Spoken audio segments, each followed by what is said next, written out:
Bonjour Catherine. Bonjour Alia. Alors aujourd'hui, j'ai l'honneur de t'inviter sur mon émission Parlons de dépendance affective. Invitation que tu t'es fait un plaisir d'accepter et que j'avais vraiment envie de te proposer de participer à cette émission pour que tu puisses partager ton expérience autour de ce thème. Oui, Alors, avec grand plaisir. Je pense qu'il y a plein de choses à dire. super. Donc si tu as envie, ce que je peux proposer, c'est que tu commences par te présenter, dire un petit peu ce que tu fais toi aujourd'hui. Oui, alors moi je suis business coach et psy. Donc j'ai vraiment la double casquette, puisque je suis gestalt thérapeute aussi. Et j'ai eu un parcours avant en tant qu'entrepreneur. Et aujourd'hui, donc voilà, j'accompagne les personnes en individuel et en groupe. Et je suis aussi la créatrice du podcast Toutes des leaders et du livre Domptez vos peurs et libérez votre féminin et d'un autre livre qui s'appelle Le désir au féminin, qui est un livre collaboratif que nous avons écrit à plusieurs. Super, Voilà, dis donc, voilà ça en en fait quelques des choses. mots. Super, merci beaucoup. Et donc, toi, au sujet de la dépendance affective, tu as accepté de participer à cette émission parce que c'est quelque chose qui te parle, que tu as déjà vécu dans ta vie, dans tes relations. Oui, bah, je pense que ça va parler à beaucoup de personnes et surtout aux femmes, même si j'ai vu que tu avais fait des interviews avec des hommes aussi, c'est vraiment super Oui. intéressant de voir un peu des deux côtés comment ça se passe. Et oui, je pense qu'on a, en tout cas moi, j'avais une tendance assez naturelle à tomber là-dedans, je vais dire. Et ça a fait partie de mon chemin de tout ce chemin personnel que j'ai fait, toutes ces questions que j'ai pu me poser sur moi-même, sur ma vie, sur mon parcours, sur pourquoi je répétais certaines choses. Et Mm. voilà, et je pense que c'est important. Pour tout le monde, même j'ai envie de dire, de, de prendre le temps à un moment donné de se poser, de savoir, de voir ce qui va pas dans sa vie personnelle et professionnelle, mais surtout, puisque là on est sur le personnel et la vie amoureuse. Puis si on a l'impression qu'on se trompe souvent, qu'on répète souvent les mêmes erreurs, et bien de vraiment prendre ce temps-là pour comprendre, parce que Mm. bon, je pense qu'on va dérouler ça tout au long de l'interview, mais il y a vraiment, voilà, il y a des choses parfois qui se répètent et c'est pas toujours seulement dû à nous, mais parfois aussi à l'environnement familial, à la lignée, des choses comme ça. Mm. Parce que moi, je travaille souvent sur ces histoires de lignée, justement pour voir ce qui et comprendre ce qui nous a été transmis. Et donc, toi, quand tu parles justement des schémas répétitifs, est-ce que tu peux un petit peu raconter plus en détail à quel point la dépendance affective te parle, à quel point tu l'as vécu, à quel point ça a pu impacter ta vie et tes relations? Est-ce qu'il y a une relation en particulier ou est-ce que c'était à chaque fois, dans chacune des relations, quelque chose qui se manifestait? Voilà, est-ce que tu as envie de partager un peu plus sur ton parcours personnel à ce sujet-là? Oui, moi j'ai envie de dire en fait de parler d'abord de d'où je viens, en fait, du modèle familial que j'ai eu, en fait, et ce modèle-là, c'était un modèle assez conflictuel. En fait, où mes parents, il y avait beaucoup voilà, de crises à la maison, de conflits, d'engueulades, etc. Donc moi, enfant, bah, j'étais là, je regardais, je comprenais pas trop ce qui se passait.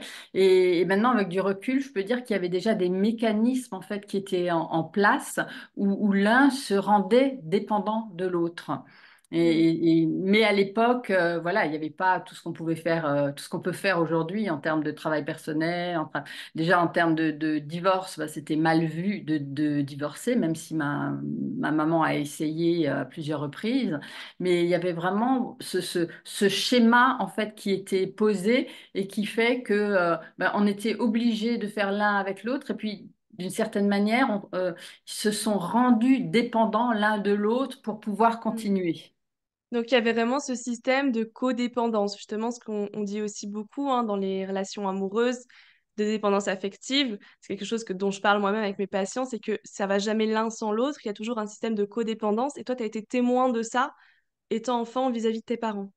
Oui, Oui, tout à fait. Et donc moi, je pense que ça a imprimé quelque chose en moi déjà. Hein, premièrement, donc mes premiers couples, c'était toujours assez conflictuel parce que je Mm, pensais que c'était normal finalement mm, qu'il y ait du conflit dans le couple. Je pensais, enfin, dans mon modèle, ça fonctionnait comme ça, même si j'aimais pas ça, mais je me suis rendu compte que j'avais tendance à créer ça.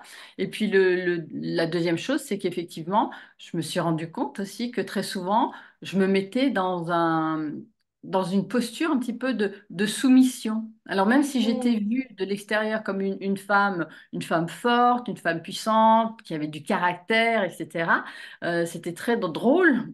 Je dis ça aujourd'hui, mais ça n'était pas à l'époque.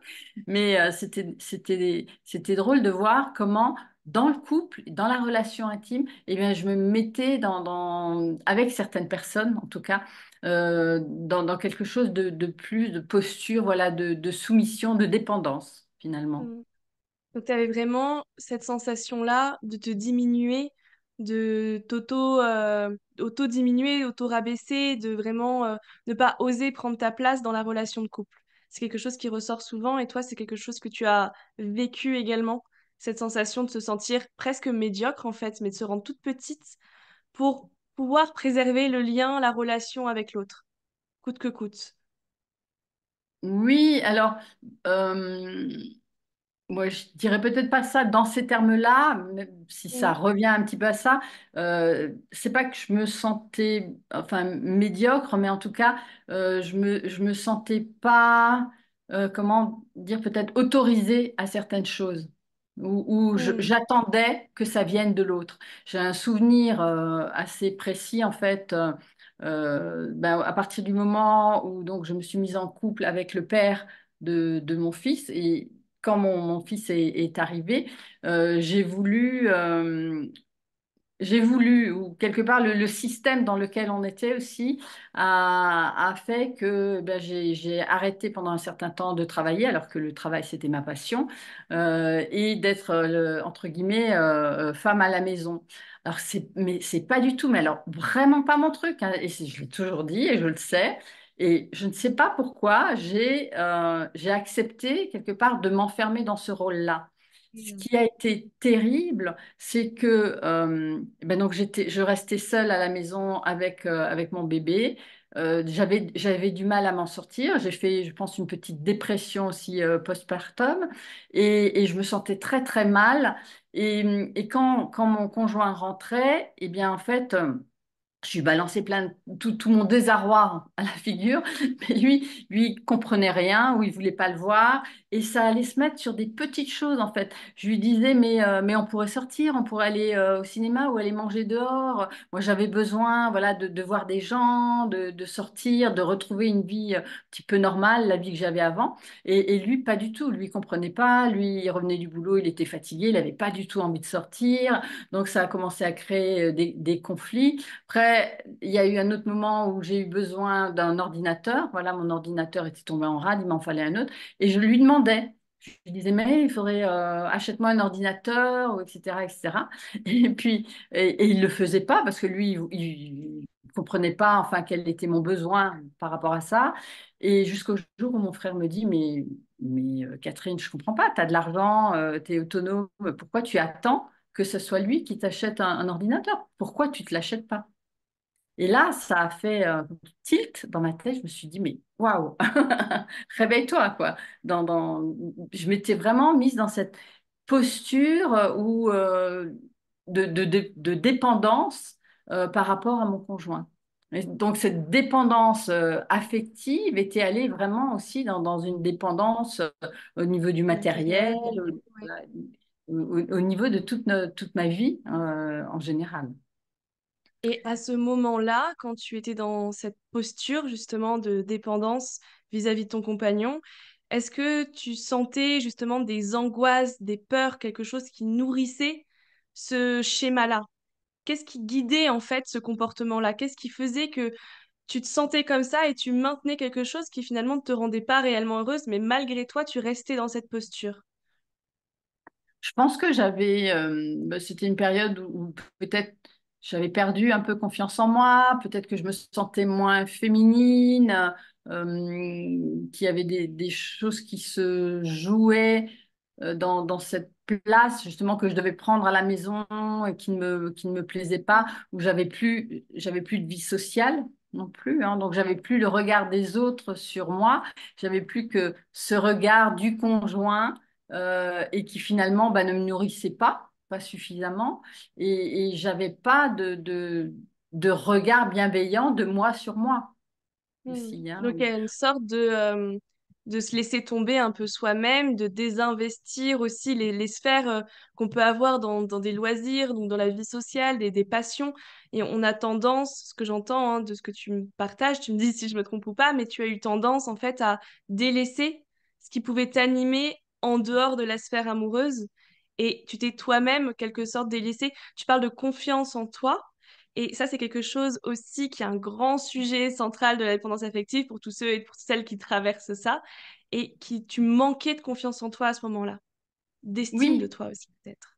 oui, oui, et je pense qu'on le dit souvent, le moment de la maternité est un moment particulier aussi, hein, qui vient souvent réveiller des choses enfuies, qui vient réveiller aussi des choses de l'histoire familiale, et je pense que euh, oui, c'était venu vraiment me chercher à cet endroit-là, réveiller des choses de là où je jouais à la guerrière, avant à la femme forte. Où j'avais quand même, enfin, je voyageais partout, j'avais un job qui était très valorisant. Et là, de me retrouver seule chez moi, j'ai vraiment commencé à perdre confiance en moi, à me connecter à cette partie de mon histoire, certainement une blessure que j'avais et qui fait que j'avais une estime de moi-même qui était fragile. Donc tout cet environnement, finalement, cette situation qui s'était mise en place, participait à me rendre de plus en plus fragile et donc de plus en plus dépendante. Et ça, c'est uniquement dans cette relation qui a été un petit peu finalement un déclencheur ou en tout cas un événement qui a dévoilé, ce que tu disais, une faille intérieure que tu avais en toi depuis toute petite, mais qui avait été un petit peu cachée par ta capacité à être la femme forte. Et que là, dans cette situation-là, malgré toi, ça s'est imposé à toi, en quelque sorte. Et est-ce que c'était uniquement dans cette relation, qui est, j'imagine, une relation importante pour toi, puisque ça a été avec cette personne-là que tu as eu ton ou tes enfants? Je sais pas d'ailleurs si tu en as combien tu... Hein. Ok, un, donc ton enfant. Et justement, est-ce que dans d'autres relations, peut-être avant ou après, tu as ressenti la même chose? Alors, je l'ai, alors, avant, je pense que ça a dû apparaître aussi, ou en tout cas se dérouler aussi, mais c'était moins fort. Hmm. Et, et après, alors oui, j'ai souvenir qu'il y a eu une autre relation où effectivement, je m'étais mise, je dis bien je m'étais mise parce que je veux dire, avec, enfin, aujourd'hui, avec le recul que j'ai, le travail que j'ai fait, je peux vraiment voir aussi comment je suis responsable de ça. Ouais, c'est Hmm. vraiment quelle est ma responsabilité dans ce que je mets en place, quelle est ma responsabilité euh, dans les choix que je fais. Oui. Oui, oui, et on Et, utilise beaucoup le mot responsable en écho au mot coupable. Les gens ont parfois du mal à entendre ce mot responsable parce qu'ils entendent le mot coupable, mais pas du tout. Être responsable, c'est juste, on subit parfois des événements extérieurs, mais c'est pouvoir se redonner le pouvoir d'être acteur, comme tu dis, de ses choix. Et ça, c'est souvent dans l'après-coup, en effet, qu'on se conscientise. C'est vrai que quand on est pris dans nos schémas de souffrance, c'est plus difficile de faire ce pas de côté pour se rendre compte que on est responsable de ce qu'on fait dans ses relations, dans nos choix, etc. Mm. oui, oui, oui, et ça c'est vraiment important justement parce que quand on voit ça, qu'on récupère notre responsabilité, on récupère aussi notre puissance Mm. parce que justement on sort de la posture de victime, de cette soumission et on dit ok, je me suis mise dans cette situation, c'est pas top, mais je vais pouvoir m'en sortir aussi, hein. Et Quelque ça, part, c'est quelque chose... Pardon, vas-y. Oui, non, oui. quelque part, moi je me dis que si je m'y suis mise, je peux aussi m'en sortir. Et qu'est-ce qui a fait que tu t'es rendu compte que justement, enfin, où tu as eu cet électrochoc, où tu t'es dit, ok, là, je suis responsable de ce que je suis en train de vivre. Je suis en train de créer ce que je suis en train de vivre. Ah ben là, je pense que c'est voilà,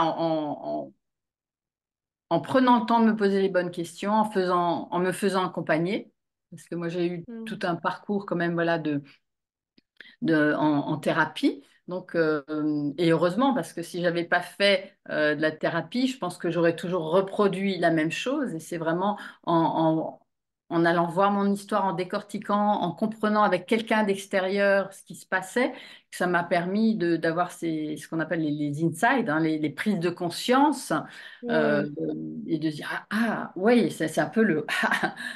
Ah ouais, quand même. Bon.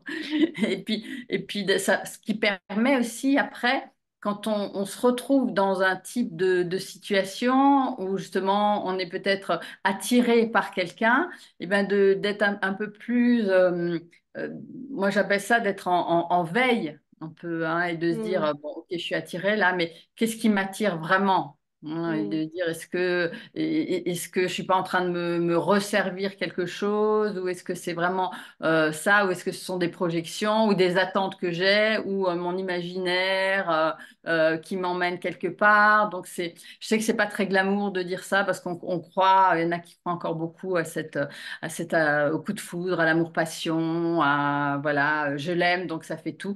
Maintenant, je pense que c'est important déjà de comprendre que ça fait pas tout, hein, qu'il y a vraiment, il y a deux personnes qui arrivent comme ça, on a chacune nos histoires, on se trimballe chacune nos casseroles, et voilà, et quand ça se rencontre, ben parfois ça va bien s'emboîter, et puis il y a d'autres fois où ça va un peu se frotter, quoi. Et Oui. quand ça se frotte, eh bien, faut peut-être aller voir, aller comprendre pourquoi ça frotte. Qu'est-ce que je ramène de mon histoire et qu'est-ce que lui ramène de son Mm. histoire ou elle, et qui fait que ça frotte, quoi. Et d'aller comprendre quelles étaient aussi nos attentes. Parce que moi, ben, souvent, voilà, j'habillais l'autre, hein, je lui Mm, c'est mettais ça. Oui. j'avais des attentes, Oui. genre, ben, tiens, et ça peut être vraiment assez bête, hein. Moi, je sais qu'à un moment donné, je me disais, ah ben tiens, je partirais bien en vacances ou j'irais bien visiter ce pays-là, mais toute seule, non, je vais pas y aller, je vais attendre d'être avec quelqu'un, d'être en couple pour qu'on le fasse ensemble. Mm. Donc ça c'est pour un voyage, mais ça Oui. pouvait être pour plein d'autres choses, hein. Et moi, je l'entends souvent chez les personnes que j'accompagne aussi, hein. C'est, ah non, mais seule, non, non, mais je vais attendre, voilà, quand je serai accompagnée, je le ferai. Et souvent, c'est l'idée même de la relation, l'idée du couple, plutôt que la personne en elle-même, que on va nourrir aussi de, comme tu disais, un peu de nos fantasmes, de nos rêves, de nos illusions, etc. Et donc, tu disais, je t'ai interrompu moi là tout à l'heure sur le fait que, donc, il y a eu cette relation principale que tu as vécue. Et est-ce que par la suite, tu étais en train de partir là-dessus, par la suite, tu as reproduit justement ces mêmes schémas ou tu as ressenti ces mêmes choses? Du fait de se diminuer, de se mettre dans cette place-là de dépendance vis-à-vis de l'autre.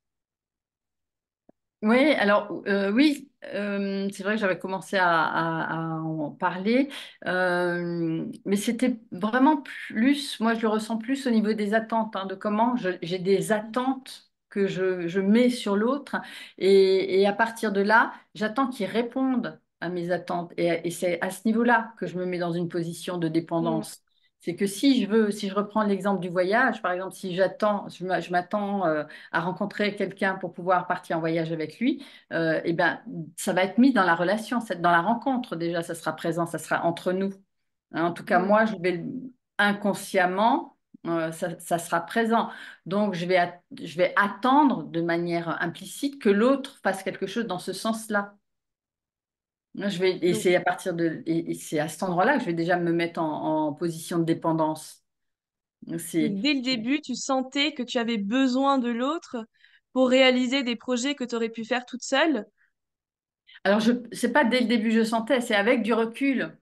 J'ai vu que je me mettais dans ces situations-là. Je veux dire, c'est en décortiquant que j'ai compris que finalement, quand je rentrais dans une relation, j'arrivais avec un bagage, avec quelque chose où déjà j'avais des attentes sur l'autre, et que du fait d'avoir des attentes, ben, je me mettais dans une posture de dépendance déjà, puisque j'attendais. que l'autre fasse pour moi. J'attendais pas seulement de l'amour, etc., hein, tous les basiques, mais je trouve que c'est Mm, beaucoup plus complexe que ça, c'est que j'ai mm, déjà des attentes à d'autres niveaux. Et donc, mm, si bah, avant, on attendait, on attendait le prince charmant. Hein, je veux dire, prince charmant, c'était quoi? Bah, le prince charmant, c'est l'archétype de l'homme qui va prendre soin de nous, qui va nous sécuriser, qui va nous aimer, on va se sentir chérir, on va se sentir, voilà, il nous prend, il nous met dans un château, dans un bel environnement. Et quelque part dans notre inconscient, euh, il y a quelque chose de ça qui est présent parce que c'est ce qu'on nous a raconté ou fait croire pendant longtemps. Et donc, mm. maintenant, ça s'est un peu transformé, mais ça peut toujours être présent justement dans notre imaginaire de femme. Ben, on attend quelque chose de l'homme. Et à partir du moment où on attend quelque chose de l'homme, on se met en position de dépendance. Et dans toutes tes histoires réunies, toutes tes histoires de cœur, quel a été pour toi le moment le plus difficile à vivre? Là où ta dépendance a pu être à sa pleine puissance et où vraiment tu as pu ressentir des émotions, des pensées de détresse ou de souffrance qui étaient rudes pour toi. Est-ce qu'il y a un moment spécifique que tu voudrais partager de quelque chose d'intense émotionnellement que tu as pu vivre dans ta dépendance affective? Oui, alors je pense qu'il y a eu une histoire qui a été forte justement en connotation négative. C'est qu'à un moment donné, je pense que j'étais en lien avec un pervers narcissique et que j'ai mis un moment à m'en apercevoir, que je pense que mon environnement s'en était aperçu avant moi, ou en tout cas pas en mettant ces mots-là, parce qu'à l'époque, on mettait pas ces mots-là, c'était pas à la Et mode. comment Ça est-ce que s'appelait- tu pourrais décrire ce comportement que cette personne-là avait envers toi?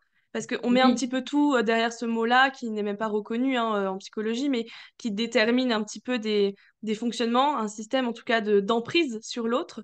Et comment toi, est-ce que tu l'as vécu? Quels étaient les comportements de ton partenaire à ce moment-là envers toi? oui, alors c'était des comportements, on va dire, d'abord beaucoup de séduction et Mm. une séduction aussi qui était comme si percevaient, en général, ce sont des personnes très intelligentes, hein, donc elles perçoivent bien comment on fonctionne, et donc elles vont, c'est un peu les caméléons aussi, vont répondre à cette demande. Donc moi, j'avais besoin justement voilà, qu'on prenne soin de moi, qu'on soit Mm. présent. Donc lui, il était tout ça, il était très présent, mais en même temps, il y avait comme des coups de griffe par moment. Donc c'était très, l'emballage était très beau, on va dire, dans ce qui était Oui. amené, dans les paroles, la présence, etc. Mais de temps en temps, il y avait justement un mot qui allait vraiment griffer et qui atteignait l'estime de soi. Et c'est là où Quel ils genre de sont très mots? dangereux. Tu pourrais dire quel genre de mots? Est-ce que tu t'en souviens? Quels étaient ces Alors là, mots-là? j'ai pas d'exemple là précis en tête à te donner, mais ça peut être quelque chose Euh, bah, ah oui, oui, t'es jolie, et ouais, ouais, t'es jolie, etc. Mais en même temps, enfin, tu vois, il va mettre le point sur un truc négatif, quoi. Ah oui, je sais pas, t'as les oreilles comme ceci ou pointues, ou t'as quand même 5 kilos en trop, tu vois, c'est toujours Mm. le compliment qui arrive, mais tout de suite, il est clac, il est Mm. griffé par quelque chose. Tu vois, c'est comme si ton image était griffée comme ça aussi. Et Et c'est c'est la très... répétition, surtout, c'est ça se répète. C'est pas une fois de temps en temps sur une maladresse, c'est quelque chose qui est omniprésent. Tu l'as vécu de Oui, cette manière-là? aussi. Mais c'est surtout, tu sais, le côté où quand le compliment est fait, il y a quelque chose en toi qui s'ouvre. Hein. Quand on te dit quelque chose de positif, quelque chose qui s'ouvre, waouh, super, super, il m'aime, ou oh, il voit ça chez moi, super. Et puis derrière, clac, tu vois, tu as Bam. quelque chose, bam, où ça vient casser le truc. Et donc, au début, on s'en rend pas compte, tu vois, c'est ce qu'on entend souvent chez les personnes, chez les victimes, parce que là, on peut vraiment dire on est Mm. victime d'un pervers narcissique parce qu'ils sont vraiment très dangereux, ils vont très loin, et surtout que ils vont être capables de, si on leur dit, ah, mais pourquoi tu m'as dit ça, quoi? Moi, j'ai dit ça, mais non, je n'ai pas dit ça, t'as mal compris. Il retourne la situation. Et ça, c'est quelque chose où toi-même, tu t'en rendais pas compte quand tu le vivais, t'étais prise dans cette relation-là, dans ton émoi pour cette personne, et t'as mis du temps à te rendre compte que tout ça n'était pas sain. Voilà, au début, je m'en rendais pas compte, tu vois, mais c'était même si ou quand j'ai commencé à m'en rendre compte que je lui disais et qu'il me répondait, ben non, Mm. je t'ai pas dit ça ou j'ai pas fait ça, je doutais de moi-même. Tu vois, je me disais, ah Oui. bon, ah non, c'est moi, enfin, tu vois, c'est moi qui me raconte ça ou c'est moi qui ai mal interprété ce qu'il voulait Mm. dire. En fait, Mm. je dis il parce que, voilà, moi c'était avec un homme, hein, mais il y a des femmes qui Bien sont dans ce sûr, cas-là aussi, bien hein. sûr. Donc, il était vraiment, comment, il va de plus en plus loin dans les attaques qu'il peut faire. C'est comme s'il pénétrait en nous, hein. Et on dit souvent, le pervers narcissique se nourrit de notre énergie, en fait. Et c'est exactement ça. Donc, c'est comme, il vient pomper notre Mm. énergie et après, ben, il nous laisse sur le carreau, hein. Donc, il y a plus d'estime de soi, il n'y a plus de confiance en soi. Parfois, ça va attaquer même sur le féminin, hein. Donc, c'est Mm. vraiment très dangereux. Et moi, en fait, j'ai tilté au moment où je me suis rendu compte que ça pouvait atteindre mon fils, que ça pouvait être D'accord. dangereux, délétère pour mon fils. Et là, c'est vraiment ce qui m'a permis de mettre fin, enfin de Mm. mettre fin, de couper, de dire non, de dire stop. Mais il faut savoir qu'avec un pervers narcissique, c'est pas facile du tout de dire stop. Donc, il va essayer, il va revenir, il va relancer, il va se mettre à genoux, Mm. enfin, c'est assez infernal d'arrêter une relation. La seule chose qu'on peut faire, ça c'est quand on n'a pas d'enfant, hein, avec lui, c'est vraiment couper, c'est ne plus répondre. Ça, le meilleur conseil, c'est vraiment ne plus répondre, ni au téléphone, ni au mail, ni à rien. C'est comme si on n'existait plus, on ne répond plus. Et qu'est-ce qui s'est passé pour que justement ça atteigne ton fils et que ça a touché une valeur tellement forte chez toi que là, ça a été un trop-plein et tu as réussi à tilter, à prendre conscience et à te mettre en mouvement pour pouvoir te libérer de cette situation-là. Mais qu'est-ce qui s'est passé? Qu'est-ce qui a fait que tu as ressenti ce truc-là qui t'a dit, OK, là, c'est stop. Il faut que ça change. Il faut que je change. Mais il y a plusieurs choses. Il y a d'abord que j'étais pas très fière de moi en fait parce que il y a des moments voilà où ça allait, il y avait des scènes vraiment euh, pas de violence physique, mais parfois de violence verbale ou en tout cas moi voilà j'étais de plus en plus triste Mm. dans cette relation. Donc, parfois, je rentrais chez moi, mon fils était là, ben, j'étais presque en pleurs, voilà, et il voyait, il sentait bien qu'il y avait quelque chose qui n'allait pas. Donc, je trouve que je lui donnais pas une belle image d'une maman, d'une femme. Et puis l'autre chose, c'est que alors voilà, j'ai commencé à avoir des mots anonymes dans ma boîte aux lettres. D'accord. Ah Et oui. là, ouais, je sais pas, je pense que ça venait voilà, d'une de ses ex ou peut-être de sa compagne de l'époque. Et là, j'ai senti un danger. Là, je me suis sentie en danger et je me suis dit, là, danger, c'est chez moi et je veux pas qu'on touche à chez moi et à mon fils, quoi. Donc, Mm. Donc ça a donc été voilà, donc une... très concrètement, ça a été ça. Puis après, des choses que j'ai entendues, apprises sur sa vie, etc., où j'ai ouvert les yeux, quoi. Et comme tu J'ai dis, ouvert les c'est yeux des... au personnage. sur le personnage. Oui, c'est ça, parce qu'en fait, c'est un rôle hein, qui est joué aussi, une sorte de masque que la personne peut porter, comme on en porte tous, mais là, qui est vraiment poussé donc au pathologique. Et comme tu disais, c'est des relations qui vampirisent, en fait. On se sent se vider de notre énergie et on remarque, enfin, en tout cas, ce que tu partages, c'est que quand on se vide de sa propre énergie, c'est impossible après de pouvoir être présent comme on aimerait l'être pleinement auprès de ceux qu'on aime, donc notamment ton fils. Et que ça, au-delà de la relation avec un pervers narcissique, dans de la dépendance pure et dure, voilà, juste de la dépendance affective, il y a cette sensation-là de s'oublier, d'être un peu comme à côté de soi, de pas être réellement aligné, pas réellement avoir les pieds dans ses baskets, mais toujours d'être un petit peu à côté de soi. Est-ce que ça, c'est quelque chose aussi que tu ressentais ou pas forcément? Comment ça s'est manifesté chez toi?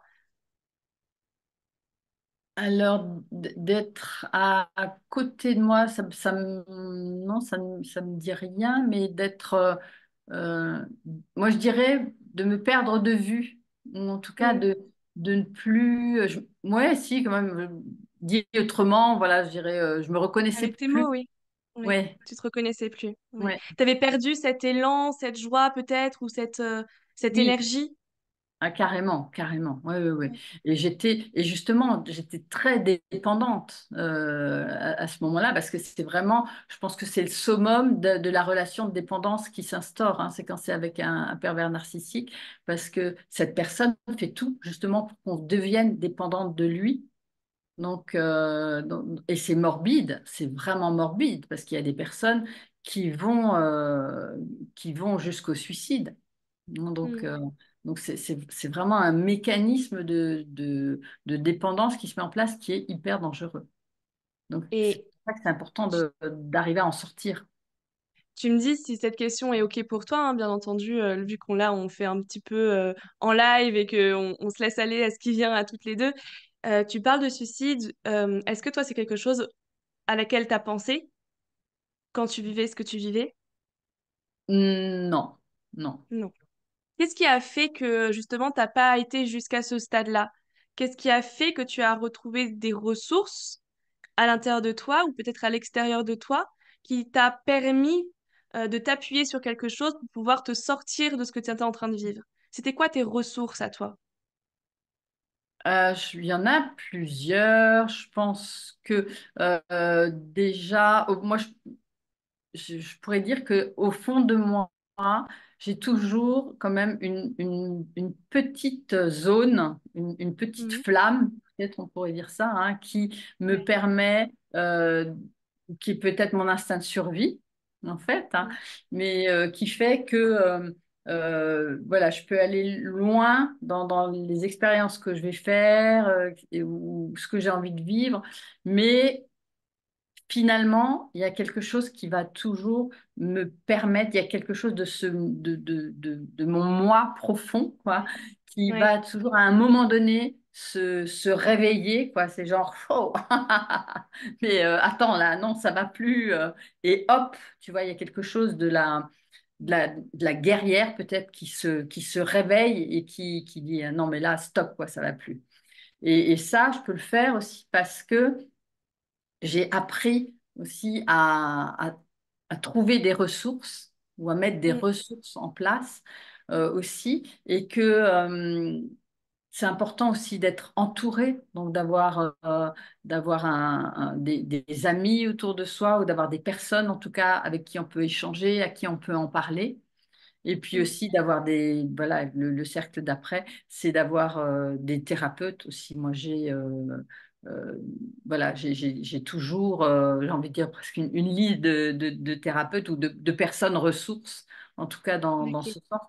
ce sens-là, que ce soit en termes de psy, que ce soit en termes thérapeute énergétique, massage, enfin voilà, moi ça fait Mm.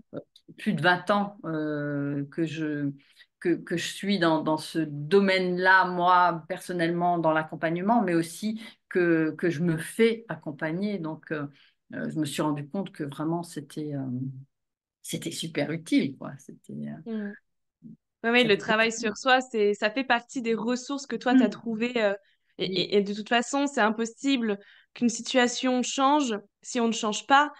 Et comme tu disais, sur les schémas, sinon, ils vont se répéter et on va rester coincé dans cette boucle infernale de relations toxiques.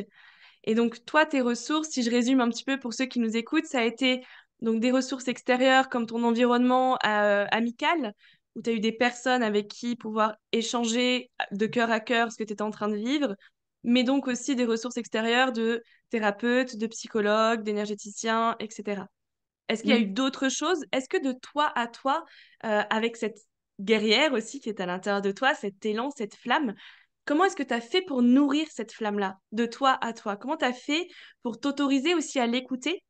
Parce que quand on est pris dans la dépendance affective, on a beau avoir notre système d'alarme qui s'active, qui nous dit, OK, là, t'es pas au bon endroit. Malgré soi, on va vouloir parfois le mettre en veilleuse parce que ça vient toucher à notre relation et qu'on a tellement besoin de cette relation qu'on préfère ne pas écouter ce système d'alarme-là. Qu'est-ce qui, toi, t'a permis déjà de te dire, OK, là, je l'écoute et puis je vais en prendre soin et je vais nourrir cette guerrière en moi, cette flamme qui est à l'intérieur de moi? De ton expérience vraiment à toi personnelle, qu'est-ce qui t'a permis de nourrir cette flamme intérieure? Euh, pas évident de répondre à ça, hein. Euh, j'ai envie de dire peut-être comme ça, la première chose, moi, je sais pas pourquoi, mais je pense aussi à la dépendance que j'ai pu avoir, par exemple, par rapport à la cigarette, tu vois. Mais Ouais. là, si je fais un parallèle avec la dépendance affective, c'est que euh, je me suis quelque part autorisée aussi à retomber. Dans le sens où en tout cas j'essayais de ne pas me juger trop durement quand je retombais parce que Hmm, voilà, intéressant. se Oui, défaire d'une dépendance pour moi oui. ça pour moi dans ma structure à moi, hein, ça se fait pas en une fois. C'est pas Hmm, voilà, j'arrête un truc, clac, stop, j'arrête de fumer du jour au lendemain ou j'arrête de voir quelqu'un ou quoi. Je veux dire, parfois, c'est vrai il y a des répliques comme ça. Donc, parfois, ben voilà, je suis qui je suis, avec les endroits où je suis un petit peu plus vulnérable, plus fragile, peut-être plus faible aussi. Et donc, parfois, bah oui, je suis retombée, ou en tout cas peut-être retournée avec la personne. euh, mais que ça m'a permis parfois de confirmer que c'était pas la bonne Hmm, personne, tu vois, ou de confirmer que ouais. non, non, vraiment, là, ça va pas. Donc, euh, donc voilà, de ne pas me juger trop durement par rapport à ça. Ouais, Donc c'est s'autoriser à tester les choses, à se laisser guider aussi par son besoin du moment, de son intuition, et être en fait dans de l'auto-bienveillance, de l'autocompassion. Et en même temps de se mettre des petits coups de cravache pour quand même se dire, OK, il faut que j'avance, ça va prendre du temps, et vraiment de pouvoir jouer sur cette nuance-là, cet équilibre en fait, c'est ça? oui, oui, complètement. C'est vraiment on est tous différents, quoi. Donc toujours de s'observer, de se dire, bah tiens, qu'est-ce qui se passe? Pourquoi je fais ça? Ah bah oui, bah ok, voilà, j'ai refait ou je suis retombée. Mais c'est ok, c'est pas grave, c'est pas grave. Hmm. Je sais aussi que je peux m'en défaire. Et c'est un peu comme, bah, ok, j'y vais, je fais un truc.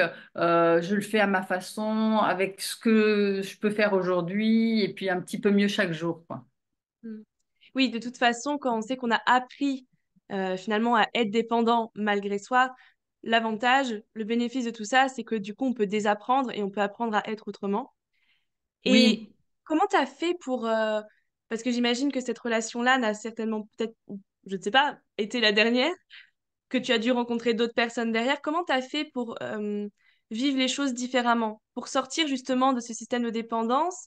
Comment tu as fait pour aborder ces nouvelles relations-là, de sorte à ce que le schéma ne se répète pas? ben, j'étais, je pense, déjà plus vigilante.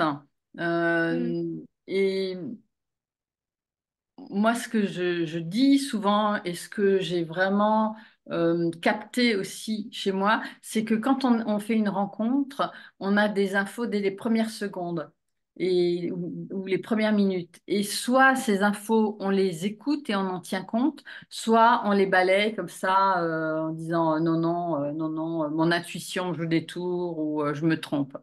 Et oui, en tu fait, parles d'intuition, c'est le mot, quoi, intuition, oui. oui, pour moi, Mm, je mets le mot intuition, mais c'est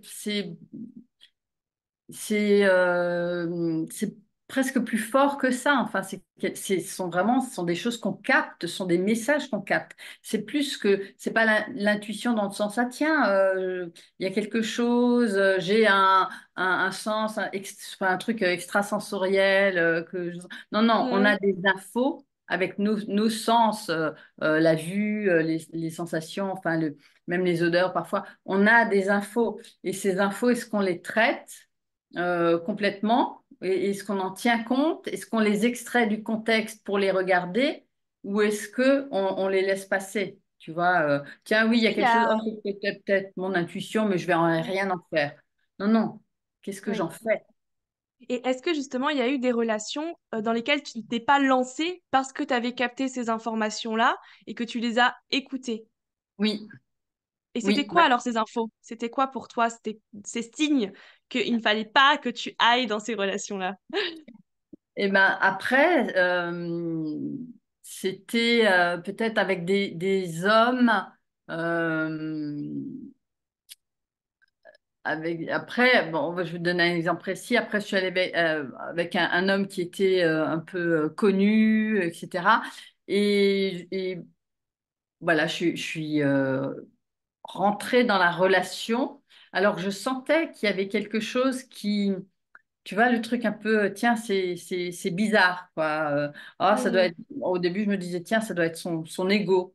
Ouais, voilà, mm, voilà, de la renommée, etc. Donc, j'observais au début. Et très vite, en fait, j'ai compris qu'il y avait de la manipulation mentale même, hein. Mais mm, là, moi, je l'ai ressenti vraiment physiquement, hein, quelque chose de, j'avais l'impression qu'on me manipulait mentalement. Donc là, j'ai réussi à mettre assez rapidement fin à la relation. Je me suis vraiment, comme tu vois, extraite. Voilà. Je suis allée ok. voir, Ouais. euh, voilà, j'ai regardé, j'ai ressenti, j'étais pas bien, hop, je me suis extraite de la relation. Et du coup, Mm, voilà, à un moment donné, je rencontre un autre homme et où je sens, tu vois, la même chose qu'avec celui-là. Je me dis, oula, tu vois, quelque chose de, je sais pas, dans l'énergie, dans la façon de faire, dans la façon de m'aborder, de parler, où j'ai vraiment fait le parallèle avec l'autre et je me suis dit, oula, non, là, attention, mm. danger.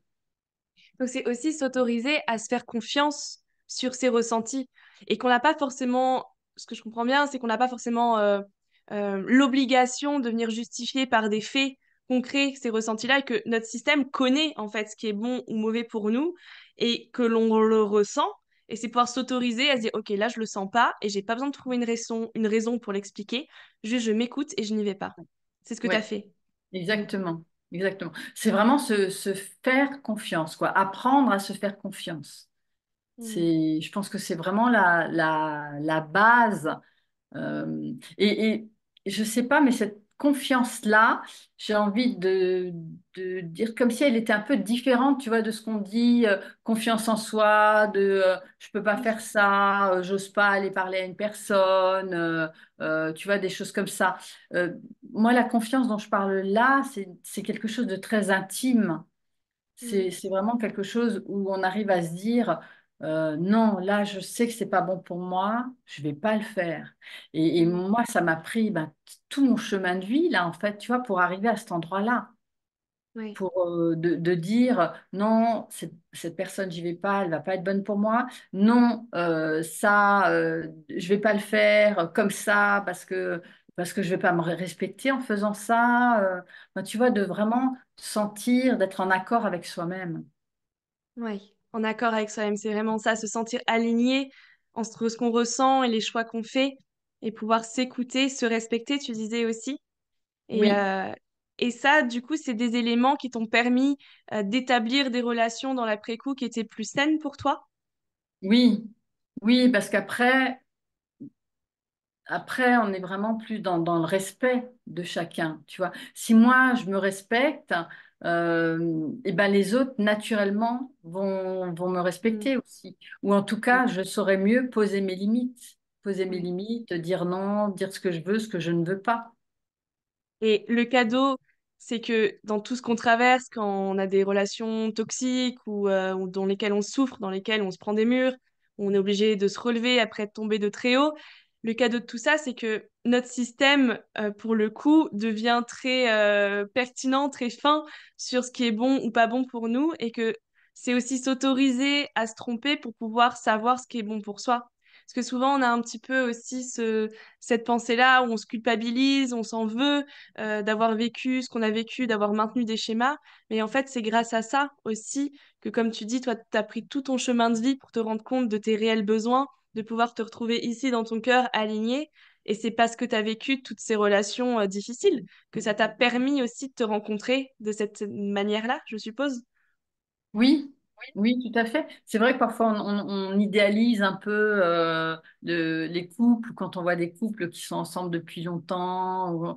On se dit ah bah voilà c'est possible. Enfin le couple tranquille ou le truc un peu linéaire, mais non c'est pas possible. Et en fait moi ce que j'ai vécu, je l'ai vécu à travers différentes rencontres, différents couples.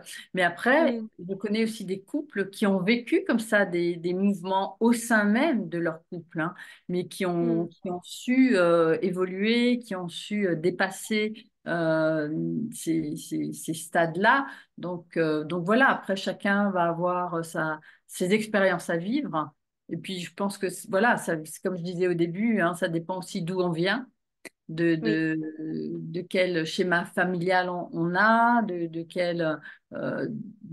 quelles expériences on a eu très jeune aussi. Donc, tout ça, ça va nous marquer.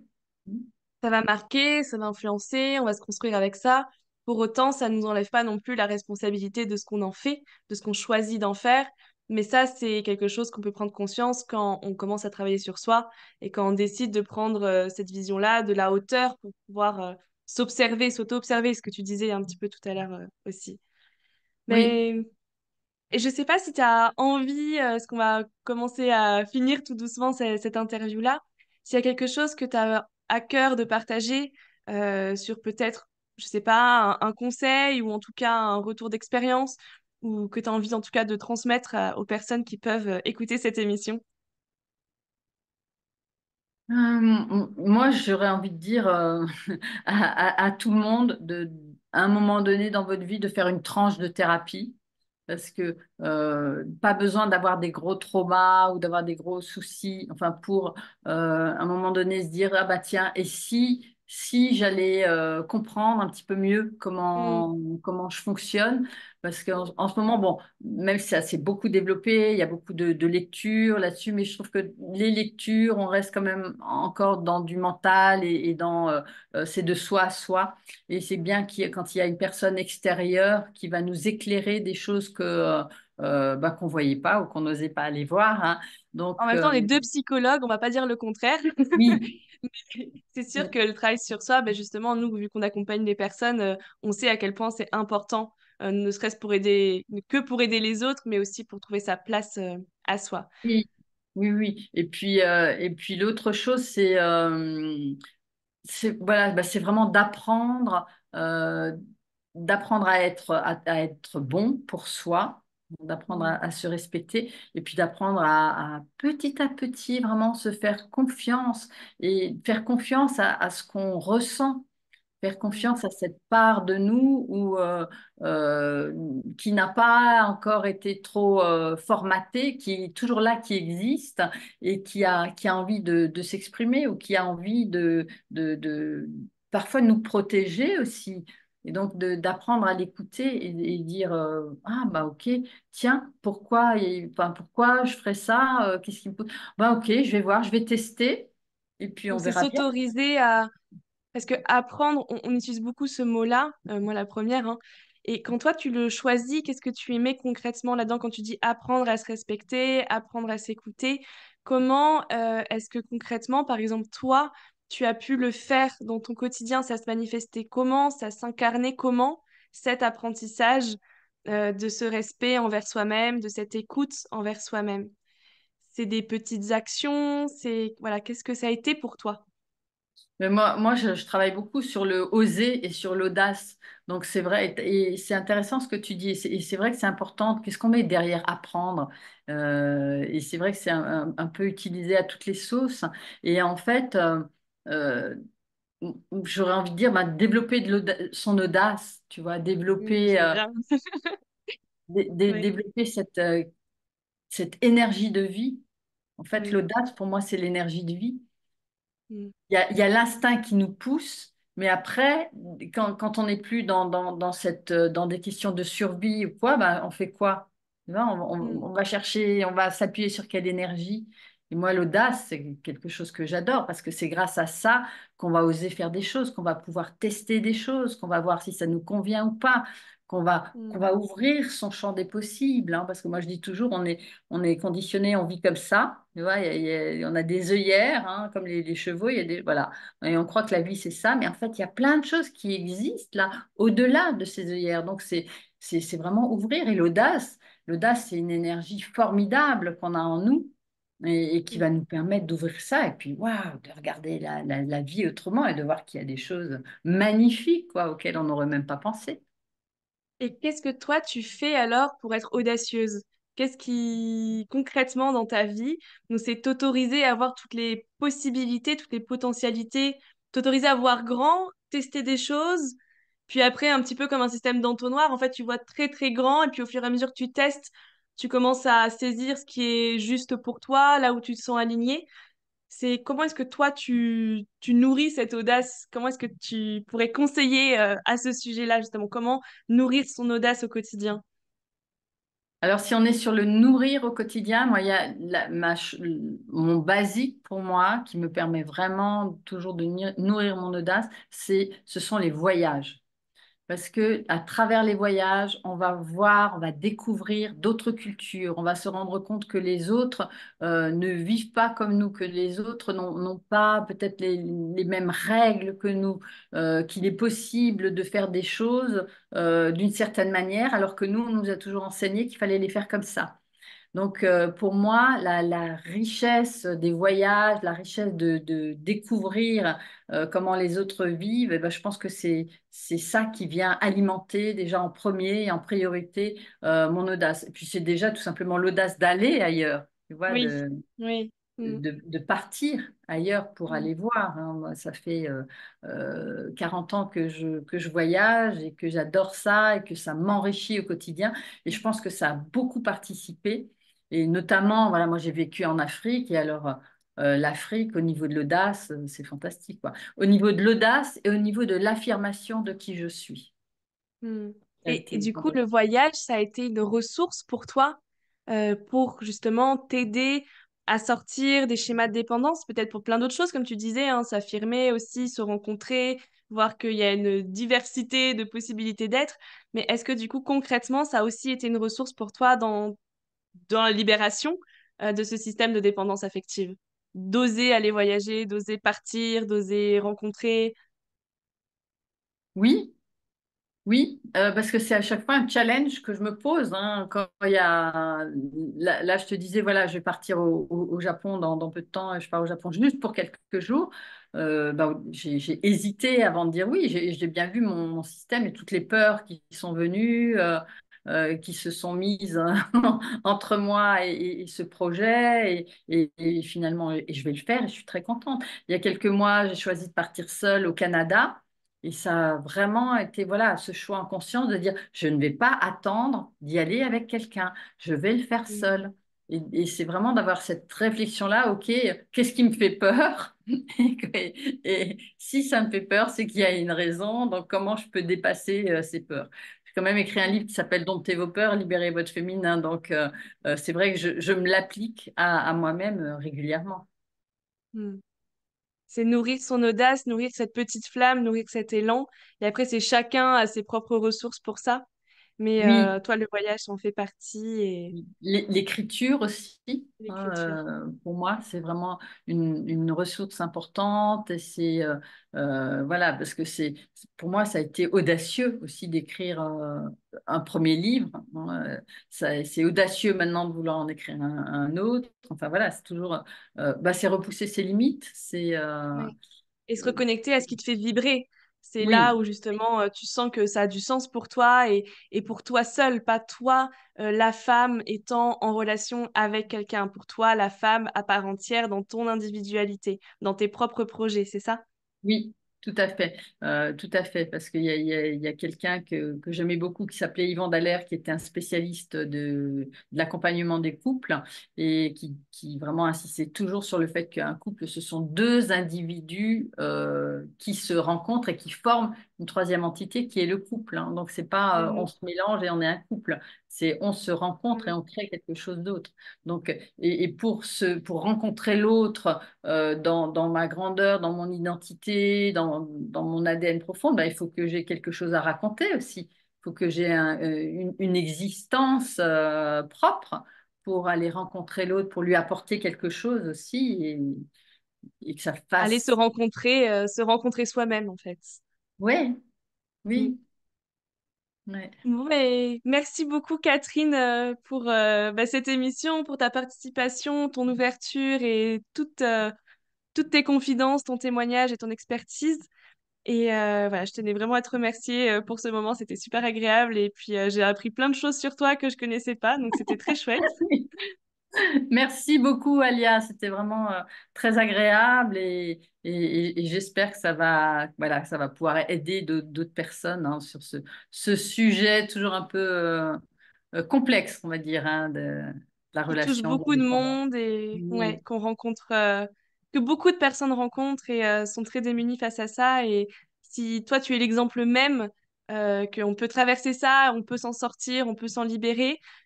Moi aussi, c'est ce que j'incarne et c'est ce que j'aime aussi pouvoir partager sur cette émission, c'est l'expérience des personnes qui ont traversé ces défis et qui ont pu en ressortir et grandi. Parce qu'aujourd'hui, est-ce que c'est une expérience que tu regrettes? Non, non, non, non, je peux pas regretter ma vie. Non, ça m'a appris tellement de choses et ça m'a enrichi moi personnellement, mais aussi en termes professionnels. Hein. Je veux dire, voilà, je suis quand même dans l'accompagnement des personnes, des êtres humains, donc tout ça, bah, c'est venu enrichir mon expérience et donc enrichir ce que je peux offrir, ce que je peux amener aux autres aussi. Donc, Super. aucun regret, non, non. Merci beaucoup, Catherine. À bientôt. Merci, Alia, à Je t'en prie. bientôt. Bye Salut. bye.